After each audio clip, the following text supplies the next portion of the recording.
Broadcasting from the iHeartMedia studios in Syracuse, New York, this is Craft Brewed Radio with your hosts, Ronnie Miller and Eric Sleeper. Thank you again for joining us for the inaugural Craft Brewed Radio episode 1. Episode 1. The Phantom Menace of Craft Brewed Radio. It's so funny because there's so much prep that goes into something like this. Yeah. You know, you got to think of the imaging, you got to think of music, you got to think of everything. So, because we wanted to kind of come in swinging and make sure that we had certain things in order. Right, but we weren't sure how to christen it, and I wasn't sure if we were going to break a bottle of bourbon-aged narwhal over the soundboard like you do with a ship, but that would be a bad call. So I guess this is how we're christening it. It's not waterproof. But no. So yeah, I'm Ronnie Miller, your co-host. My other co-host, Eric Sleeper.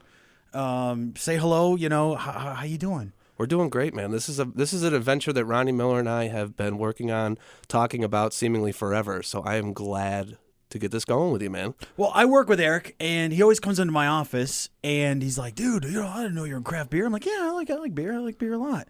And all of a sudden, we get going, and it's like he's in my office for like half an hour. We're just talking about, you know, Bourbon County Stout for 30 minutes. Yeah. And then you eventually gave me a bottle, which was awesome, you know, stuff like that. But no, so this has been a long time coming. We're finally very excited to be in front of microphones, with headphones, with beer. So yeah, a lot of stuff is, we're recording this the day after Super Bowl. It's Monday, February 2nd that we're recording this. And so there's a lot of stuff to talk about. One of the biggest things in beer news has been the huge controversy with the Budweiser Absolutely. Super Bowl ad. And not the one with the... Not the puppy one. Not the puppy one. No. The one that basically verbally attacks every beer lover out there. So we're going to be talking about a lot about that today. And you've done some extensive research on that. Very extensive. I've been in my beer laboratory, also known as my desk and Google. So yeah, that's a good thing. Well, the other thing is too, we're trying these segments out. We're calling one Beer Radar, and that's kind of like, you know, stuff that we're looking for, and maybe you are too. But we're going to be talking about brews from Troegs, from Bell's, from Rogue, and Ballast Point, which is a huge favorite of yours. Yep. I think everything that they make, you were just like... I am over the moon for Ballast Point. In love with, right? Absolutely. And then we also have another segment called New Brews, and it's beers that Eric and I have tried. What are the brands that you tried recently that you kind of liked? Well, the brews that are new to me, at least what we're going to do in this segment is talk about beers that are not necessarily new to the market, but beers that both Ronnie and I have tried recently, whether they come out this year or 10 years ago, that are new to us. Yeah. And what beers have really done it for us. And this week, the new beer that I haven't had yet, which I know Ronnie's probably had a million times, Ommegang Art of Darkness, which is fan-freaking-tastic, nice. And Stone Delicious IPA, which I'm drinking right now, and it is in fact delicious. So I'm so glad you brought in for me Stone Kelly. You said it wrong. I said it wrong. Kelly Chic. Kelly Chic. Yeah. Kelly Chic. Yeah. Kelly Belgique. Kelly Belchic. Yeah. Kelly Belchic. Yeah, I had to watch a video on it like 5 times to make sure I was saying it right. Because there's nothing like weirder than listening to a podcast or watching a video and then hearing someone say the name of a beer wrong. Someone be like, "Yeah, today we're drinking Duval," and it's like, "Wait a minute, isn't it Duval?" I love Duval. Oh, Duval. Yeah, that Stella Artis hanging around. That devil beer, devil. We're drinking devil today out of a devil glass. It does twinge me, every time I hear somebody say something wrong. And we could still be saying it wrong, but I tried to get it from Mitch Steele, the brewmaster at Stone. So I'm pretty sure it's how he says it. The official. Yeah, he makes it, so I'm taking him at his word. Well, let's go into. I don't know. I guess let's. You want to go into the beer news? I think we should do some beer news. Okay. Now it's time to check the temperature of the beer world, and we're sticking the thermometer in deep. It's time for beer news. I love that intro. The greatest intro ever. So kitschy and beautiful. Oh, man. Well, hit me with it. Hit me with the headlines with the Super Bowl Budweiser controversy. The Budweiser commercial, like we said, not the puppy one. It was the one that essentially was a pretty in-your-face assault, I thought, on craft beer drinkers. Folks not drinking the Budweiser brand, basically positioning Budweiser as the beer that is intended for people that like to drink beer, and kind of poking fun at the folks that like to dissect beer and sniff their beer and drink those crazy pumpkin peach ales and all those kinds of things. And this is coming about a week and a half after Budweiser acquired Elysian Brewing. Elysian, and they're from Seattle. Is that where they're from? Yeah, and the really funny part is that in the ad, and if you haven't seen it, you could check it out. Check out the link. We'll post it on Facebook. We'll tweet about it. But I'm sure everybody that is in the beer world knows exactly what we're talking about with this ad. It's getting a lot of traction on all the beer forums, all over Reddit, and that kind of thing. So it's interesting. I don't understand it personally. I don't get the assault, I guess. I don't get the over the top, in your face. We're big, you're small. You guys are taking beer too seriously. We age our beer in beechwood. We don't take it as seriously as these guys, but we're going to let you know we age our beer in beechwood since 1876. And we're not going to talk about taste and all this stuff, but we do have a crisp, bitter finish, by the way, or a crisp, clean finish, or however they wanted to position it. I just didn't understand it. I didn't understand why so divisive. Why draw a line in the sand like that? And oh, by the way, pot, meat, kettle, you're buying up all of these craft breweries. All these craft breweries, all these people that are taking beer too seriously, according to your own commercial, you are going out and buying their breweries and selling their beer. Goose Island. Bourbon County Stout is a beer that I think is made the hard way. You're aging it for what, a year in bourbon barrels? That's pretty hard. And how many different varieties of Bourbon County Stout are there? Right. With the vanilla rye and the barley wine. Right. Just a lot of love and respect for those, Yeah, but the part I really didn't understand is that they're so proud to be a macro brewery. That's what it seems like they're taking pride in the fact that they are a gigantic monopoly in the brewing world. I just don't understand the angle with it. Well, the commercial itself, when you watch the commercial, I mean, that could have gone either way. And I think that them putting in, guys that kind of look like me and you with glasses and mustaches and beards and whatever, sniffing the beer. That's exactly what we do. Right. We recently went to a tap takeover at World of Beer. It was a Dogfish, and we're so excited to get a flight.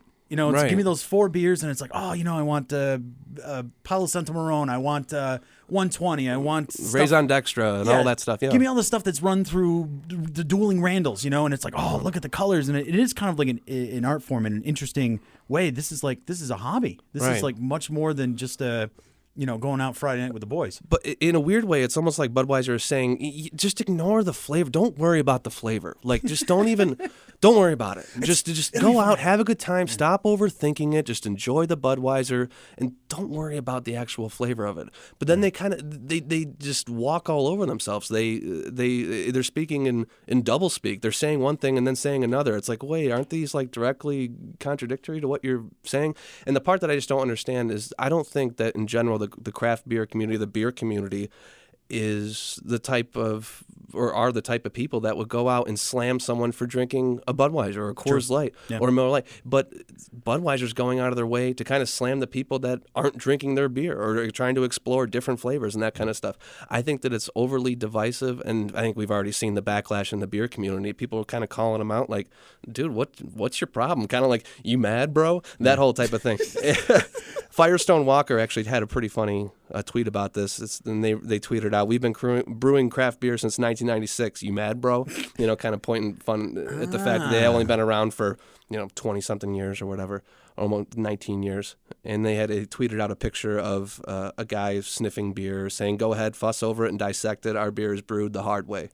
Which it's kind of hard to argue with that. Yeah. Budweiser produces beer on a mass scale. It doesn't make sense for them financially to actually brew things the hard way.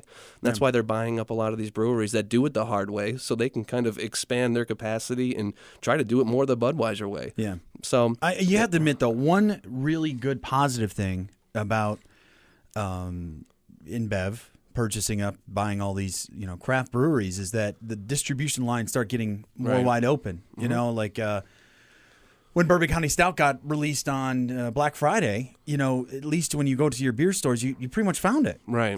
Granted, you're still buying, you're spending $10 for a bottle, but it's well worth it. You know?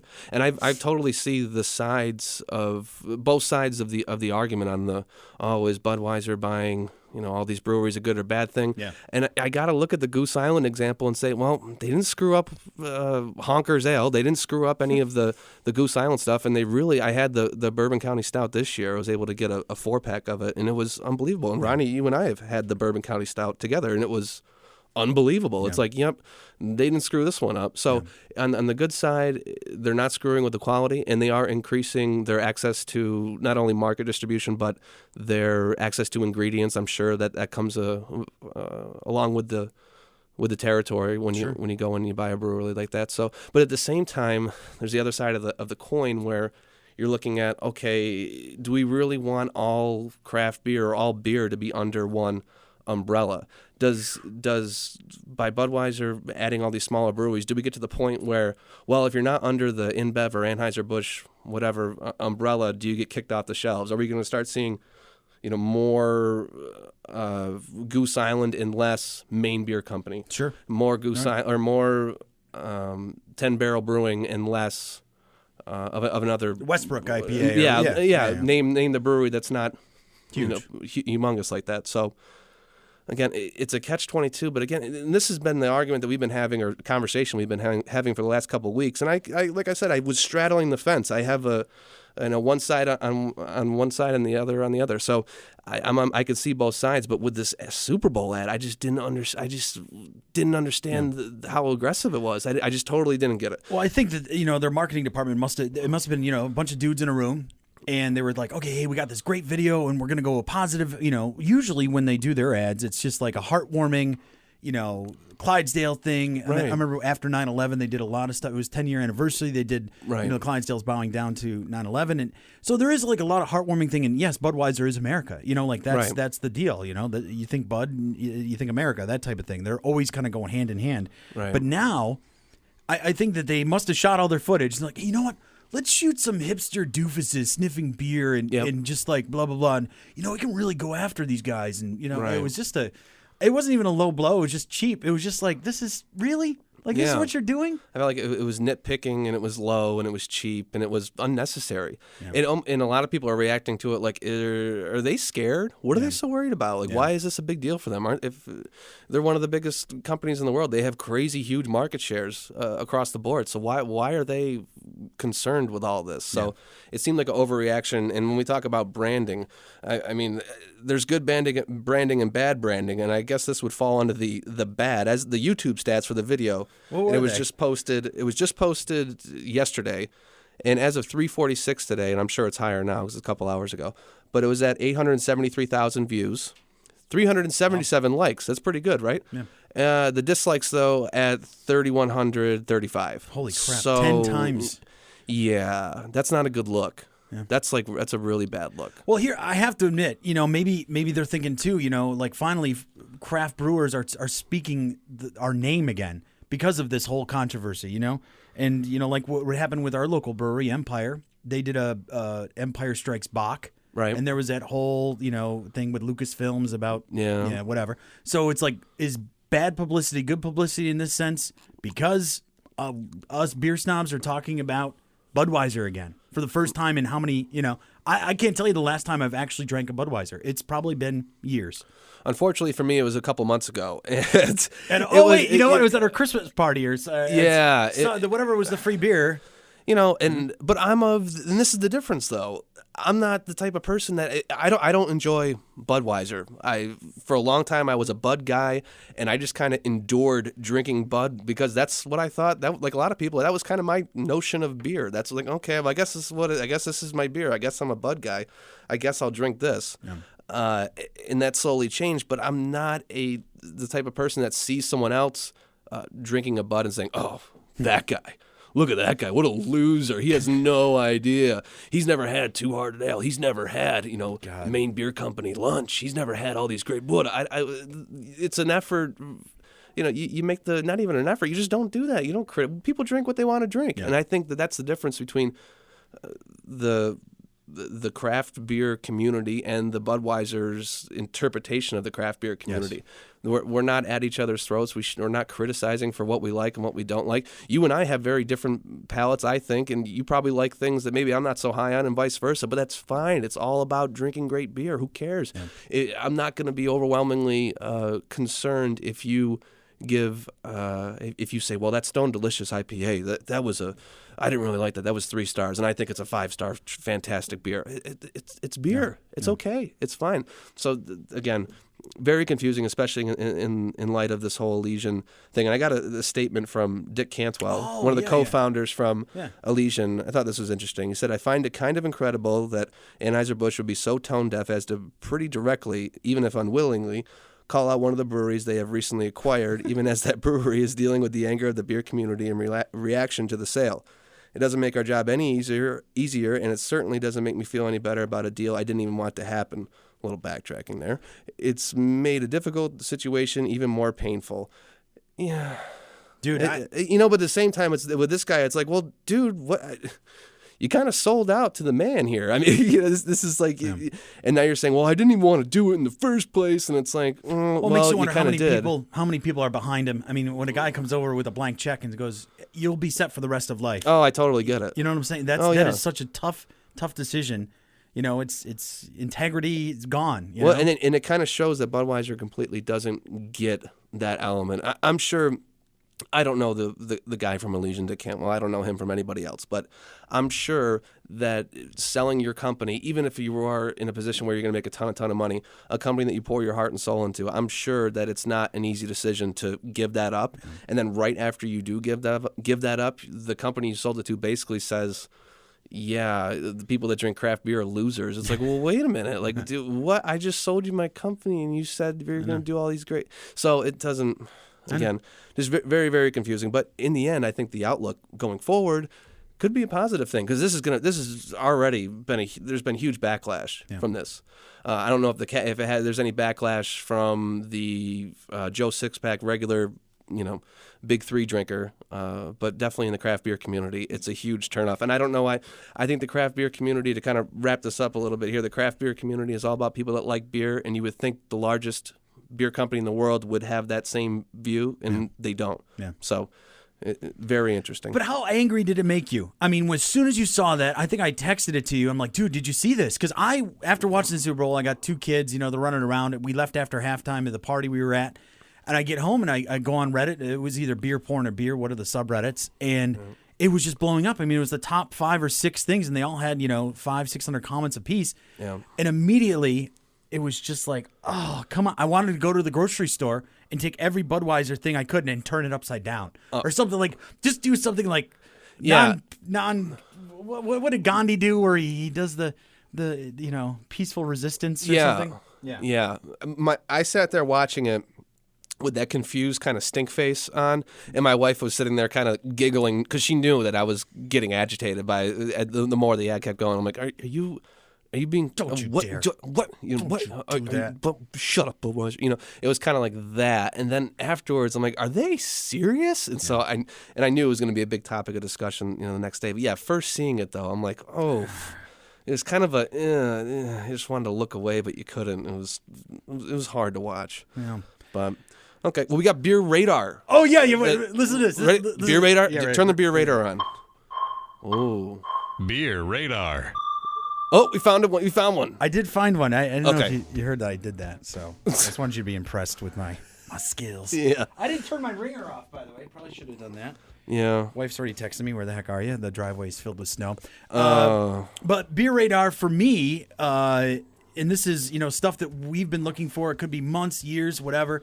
But recently, I've been in like a hot pepper type beer. I'm looking for that type of thing. I just had Ghostface Killa a couple of months ago, and it was made with ghost chilies or whatever. Yeah. It was just like drinking pepper spray. I mean, it was that intense. I mean, it was just like, oh my God, why would I do that? So I've been looking for Rogues. I'm going to say it wrong because you will correct me. Yep. Rogue Sriracha. That's how I say it, but it's not Sriracha. Sriracha. The rooster hot sauce from Hoi Fong Foods. I've been dying to see it. And I just found out that you could... Oh, hang on. Oh, my God. Oh, my God, what happened? Hold on. Oh, my God. Oh, my God. What did you do, Ronnie Miller? Wait, is it recording? I think it's recording. Yeah, we're good. We're good. We're going to have to... I think I just got fired, apparently. Okay, good. Oh, I slapped my hand down because I was that excited about this. Rogue will ship Sriracha Sriracha beer to your door for $13 plus shipping and handling. Again, this isn't probably for there's a couple states like Massachusetts, Pennsylvania, but we live in New York. We live in Syracuse, so they will ship it to you, and I didn't know that. But it just looks really, really good. What's on your beer radar? Well, hold on. Going back to the Rogue Sriracha, I found a quote from Jim Galligan from Beer and Whiskey Brothers blog. Oh, okay. I wanted to get some feedback on this Sriracha beer. I saw Rogue and Sriracha, and I immediately there's a lot of red flags going up. Gimmicky, but I love it. I know you're a sucker for a gimmick like this, and this is what I figured this beer would be like. The way this guy sums it up. Here's what Jim Galligan had to say. He goes, the beer smelled interesting, but it tasted like someone squeezed Sriracha into a cold and watery cup of cheap black coffee. No thanks. Wow. So, yeah. I mean, I got that to look forward to. How much is it for? It's $13 for a bomber. Yeah, it's a bomber. Okay, $7.50. Yeah. See, I make fun of this beer, but if I ever saw it, you would buy it. I would totally buy it. Yeah. Because I have this weird thing. Someone will tell me, "Oh, dude, had this beer. It was so bad. It was so bad. It was the worst beer I ever had." I'm like, dude, well, can you get it here? Can you get it here in Sarah? Well, I'm gonna go buy it. I gotta taste it. I want to experience. I'm just like really bizarre like that.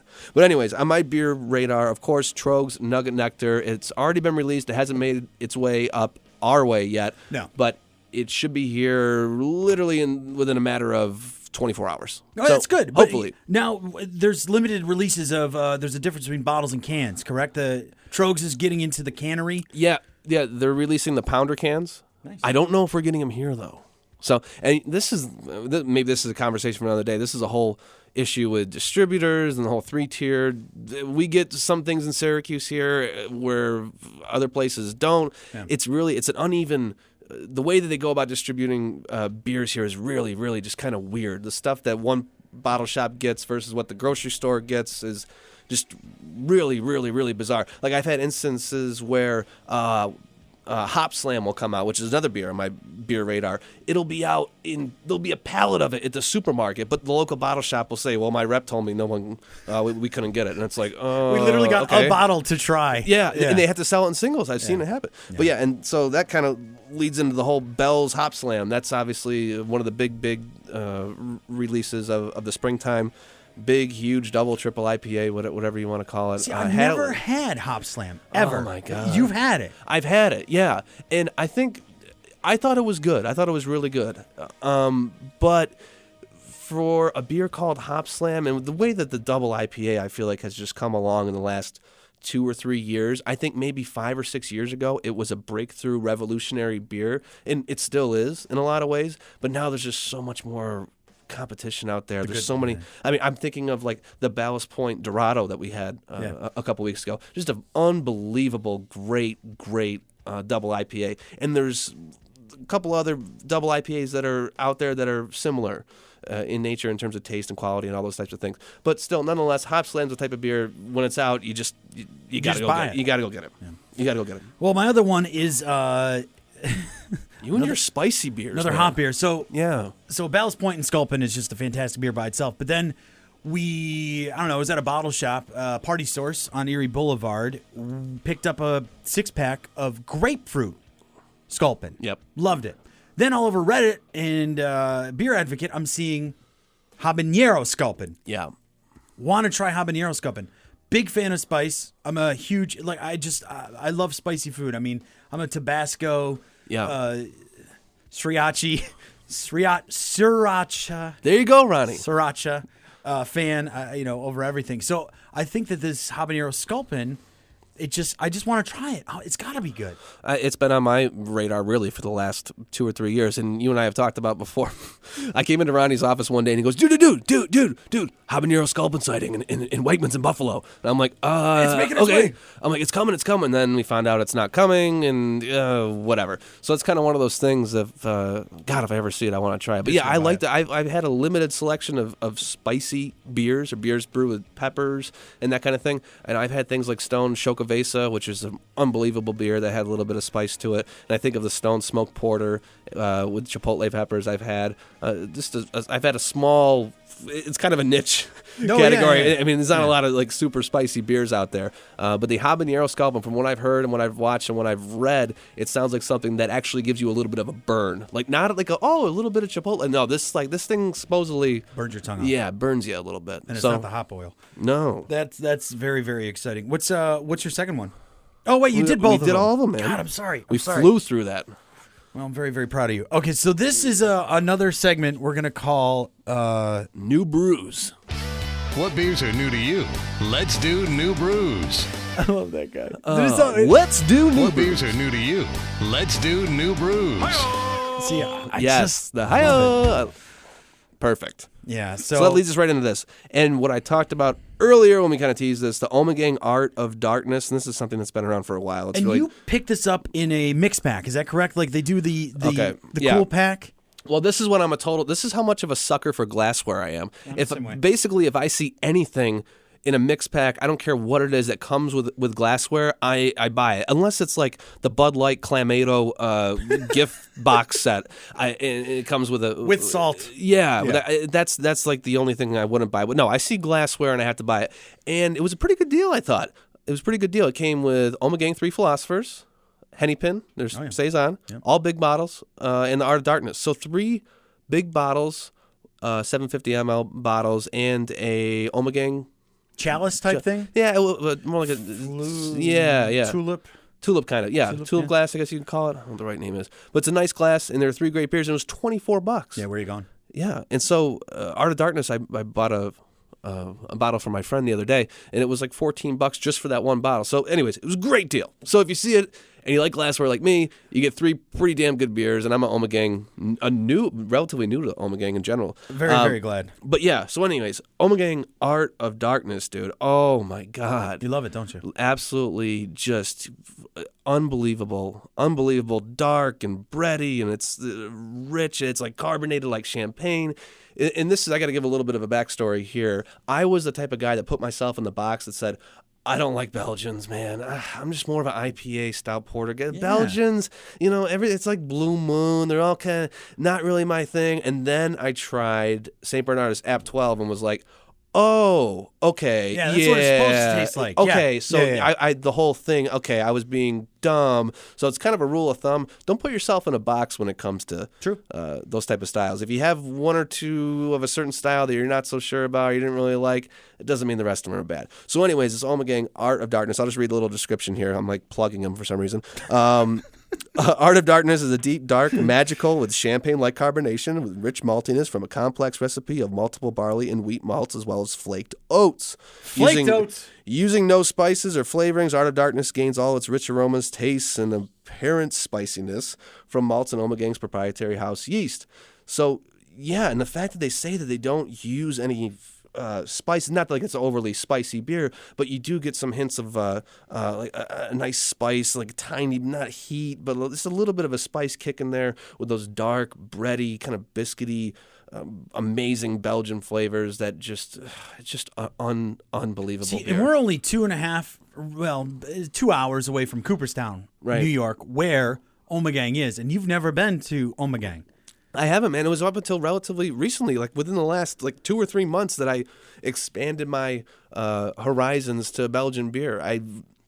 Like I said, I totally just wrote off that style and had a couple of beers that I was like, I'm just not really into that. And then having beers, like 3 Philosophers and Westmalle Double and Westmalle Triple, St. Bernardus Triple, and their App 12 and all that kind of stuff. All those beers were like really, well, you know me, Ronnie. Every day I'm coming into your office telling you about, hey, I had this new Belgian quad. Like, Jesus, dude, you need to, they're like 10%, man. You can't be drinking these every day. On the house, man. I know. Some of them are pricey, but you do get a decent, like you said, a bang for your buck, because the beer that the monks make, any of the Trappist stuff, really is.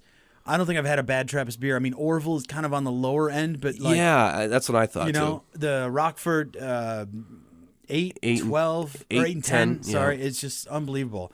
But what's funny, because I was never really a hop head ever. Right. Yep. Never really liked hoppy beers. I couldn't get it. I didn't understand it, and it wasn't really until it was Westbrook IPA that kind of really popped my cherry, and I was like, "Oh man, this is what it's what I think an IPA should taste like." But then I did have a Stone delicious by. I don't know. It was like Enjoy by. Enjoy by. Oh my God! See, I'm not even. Because you're looking right, like directly at the delicious bottle that I'm drinking, and so yeah. So, but anyways, it was a Stone Enjoy by, and it was a couple years ago, and I'm like, oh man, it's just too much for me. Right. But then coming full circle, and granted, this is probably a year or so ago. Recently had Stone Enjoy by 2/14/15. Right. And this is last night at the Super Bowl party I was at, and he's like, dude, I'll pour you a healthy little thing.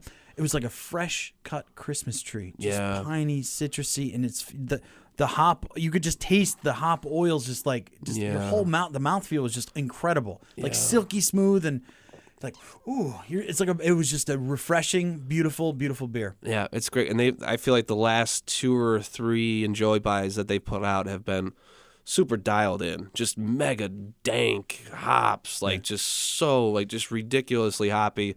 With enough maltiness in the mouthfeel and the finish to kind of balance it out a little bit for as balanced as you could say that beer is, but in a weird way, for as hoppy as it is, it does have that other component to it that just makes it unbelievable. Now, one of the main reasons why they do an Enjoy by is because eventually over time, the punchiness of the hops kind of loses its luster. Yeah. So it's like you got to have this beer before this date, or else it's probably still an amazing beer after 2/14/15.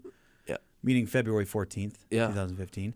But it's just kind of lost its punch. It's probably that's when it eventually starts to decline. Yeah, and they're supposed to pull it off the shelves after that particular date, although there's some bottle shops that don't pay particular great attention to their inventory and they let it sit there for a while. But dusty bottle caps. Yeah, and they're actually doing a Enjoy After, which is a beer that's meant for cellaring. Yeah, Beautiful. So it's an Enjoy after like December 2015 or something like that. And I don't even remember what kind of beer it is, and I should have researched that before I talked about it. But it's still a game, and it's fun, and we like it. Right, yeah. I like that kind of thing. And I like there's a lot of issues, and this could be a whole other conversation about bottled on dates and expiration dates and best buy dates and all that kind of stuff. By putting it right on the label, essentially in the name, it's that the beer's fresh. Yeah. So, anyways, the other new brew, bro. The Stone Delicious IPA. This is, well, in fact, delicious, and it's actually one of the few. I don't think the only, but one of the few beers that's brewed at reduced gluten levels. And I was watching how they actually do this. It's pretty incredible. But this is an intensely citrusy, beautifully bitter beer worthy of the simple yet lordly title of Stone Delicious IPA. Uses lemon drop and El Dorado hops, and I'm finding lately between that Ballast Point Dorado and this, I'm kind of digging the El Dorado hops. But what they do afterwards to make the beer gluten reduced or gluten free, although they can't say it's gluten free, is they put this enzyme in the beer that was initially made so it would prevent the beer getting a chill haze. And they put this enzyme in the beer, and it actually, there's a chemical reaction where these antibodies are eating all these glutinous proteins, and so it supposedly kills most of, if not all, the gluten in the beer. But they can't say it's a gluten-free beer because they do brew it using materials containing gluten. So it's kind of a complicated thing, but it's still kind of cool. I mean, I know this is probably not cool, but I don't really care about gluten. But if there's some people that do, if some people that are sensitive to gluten, then I guess this is a beer for you. You can still drink this. Yeah. And nonetheless, though, it is pretty damn good. And you know this, Ronnie. I'm a huge Stone fanboy, and you probably knew I was going to do this to you, like our first show. How about we do 2 Stone beers? Oh, how'd they make our way? Whoops. I'm a total Stone homer. I'm really one of the breweries that got me into craft beer, and this is fantastic. This is really, really nice. I don't get a ton of the lemon drop. I mean, it's in there, but it doesn't have the lemon drop sweetness, like candied-like sweetness. That's what I would figure. You get a little bit more of it as it warms up, but for the most part, it's a hoppy. You do get that little bit of that lemony, citrusy, nice bitter finish on the IPA. It's really nice. Good. Can't go wrong with it. And you? Oh, I was very lucky. This weekend, the wife and I went to the Central New York Brewfest. Ooh. And I've been for many, many, many, many years. And usually it's, the best of the best of Syracuse comes out to this thing. Hey-o. And it's a good time. But I finally did get to try. I've always been a big fan of Saranac. Again, that was kind of one of the breweries that that popped my cherry early on, because my dad would always bring back, growing up, you'd always see a 6-pack of Saranac's lager and, whatever. And it would always just be around the house. But they're jumping on the Nitro bandwagon. Yep. Left-hand milk stout. Nitro milk stout. Thank you, Nitro milk stout. I love when beers have instructions on the label. It's like, okay, it says pour hard, so it literally says take the bottle and dump it into your beer glass. Yeah. So you get a lot of nice thick head or whatever. So that's really cool. Yeah. So the Saranac Disruption Nitro Brown Ale. Yeah. Nitro Brown Ale. I've seen it a bunch of places. I just never had the cojones to pick it up. But I think it's a silver can, comes in cans. It does have a widget in it. I don't know if you remember when Guinness used to have like a ball in it, so it would kind of disrupt the pour and kind of shake things around. So it's got a similar type thing. It's a small cylinder, almost looks like a disc that's in the bottom of the can that when you pour it out, it creates a bigger head. But it was really nice. I mean, smooth. We're talking mocha. We're talking a little toffee. Nice. But it was just nice, and it's so weird because it kind of took I would never, I don't know, a lot of breweries that, you visit always have a brown ale. And you're always like, it's always just kind of, Yeah. This kind of takes it up a notch, and I think that that's a good thing. It's kind of adding more characteristics to it, making it more palatable and making it more enjoyable. And again, it's a gimmick. I love it, and it's funny because it's almost like they're taking a page out of The Alchemist with Heady Topper, and it's basically just a can with a black bear on it, silver can, black bear, and it just says disruption and nitrogen and the N, and it's very, very clever, and they did some nice job with that. Yeah. So I was very, very excited about that. So hopefully you'll see it on your shelves, and it's definitely probably worth a 4-pack. Maybe I'll pick it up. Yeah, it's worth a 4-pack. Okay. Well, speaking of The Alchemist. Oh yes. This is like, okay, how long have we, okay, so The Alchemist is, how do you explain that? Okay, so The Alchemist, they're the ones that brew Heady Topper, in case you didn't know. They're based in Vermont. I've been to the original brewery, the cannery, whatever you want to call it, and it's right around the corner from Ben & Jerry's ice cream factory, which is amazing nonetheless. So we went that day, and this is 2 years ago now, when the brewery was still open to the public. They were out. You couldn't buy any 4-packs. You couldn't do anything of Heady Topper. But they did have it on draft, so we're like, might as well do it. So at the time, I didn't understand the power and how amazing Heady Topper would become or was. So now, usually every 2 months, they do this thing called the truck sale. And the truck sale, they release cases, which is 24 beers, usually 3 4-packs of each beer that they're brewing that's special. It's not Heady Topper. It's either Focal Banger or another one called Luscious. There's another one called Beelzebub. The Crusher? Did you say the Crusher? The Crusher. Yeah. And then there's another one I saw called Rapture, which is basically the Crusher just brewed with different hops. But no matter what they're brewing, I've looked up the beers that they're brewing, and they're all 100, Unbeer Advocate, 100, 100, 100. Like every single one of them is just fantastic. Stupid good. Yeah, and we had been tracking the Alchemist in their blogs when they're going to announce the next truck sale. They do it at like a park in Waterbury, Vermont. So Ronnie and I have been talking like, if they do it, they announce it like 5 days before they 5 days, that's it. Yeah. So it's kind of a short, Ronnie and I both have kids and all the rest and that kind of thing. So it makes a road trip to Vermont a difficult case to make to the wives, just in general. But on 6 days' notice, you need like a law degree to convince our wives of this stuff. So there's that. So it hasn't been announced yet, but if we kind of looked at their past history and when they had done it in the prior months and all that kind of stuff, and it looked like they were going to announce it today. They haven't as of yet, but we're definitely keeping our eye out, and we're hoping maybe in the next couple of days they announce it. And if they do, we're going to try to make it up there to see if we can't get our hands on some great beers at the Alchemist Truck Sale. And we have this whole day trip planned out. We're trying to hit up Hill Farmstead, and we have this wild, it's going to be Eric and Ronnie's wild adventure in Vermont should this actually come to fruition.